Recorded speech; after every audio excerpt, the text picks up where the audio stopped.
ಕಂದಮ್ಮಗಳ ದಾರುಣ ಸಾವು, ಮೃತ ಕುಟುಂಬಕ್ಕೆ ಸಿಡಿಪಿಒ ಸಂಜಯ್ ಸದಲಗಿ ಭೇಟಿ, ಸಾಂತ್ವನ.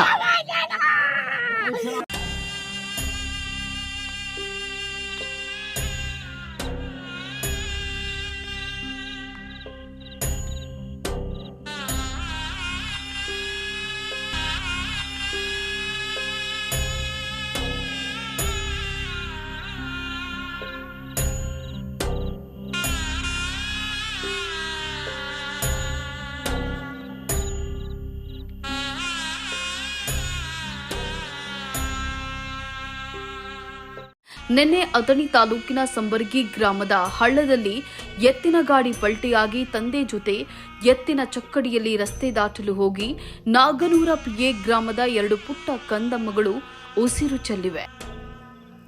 ನಿನ್ನೆಯ ಈ ದುರ್ಘಟನೆ ಎಂತವರ ಮನಸ್ಸಿಗೂ ನೋವು ತಂದಿದೆ. ಇನ್ನು ಬದುಕಿ ಬಾಳಬೇಕಿದ್ದ ಕಂದಮ್ಮಗಳ ದಾರುಣ ಸಾವಿಗೆ ಇಡೀ ಗ್ರಾಮವೇ ಕಂಬನಿ ಮಿಡಿದಿದೆ.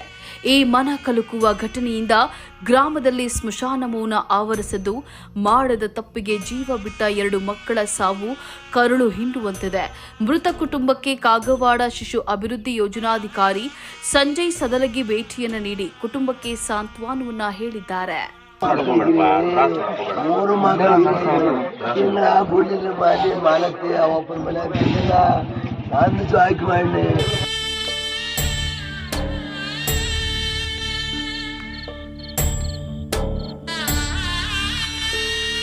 ಸ್ವಸ್ಥ ಪ್ರಜಾಪ್ರಭುತ್ವಕ್ಕಾಗಿ ನಮ್ಮ ಧ್ವನಿ.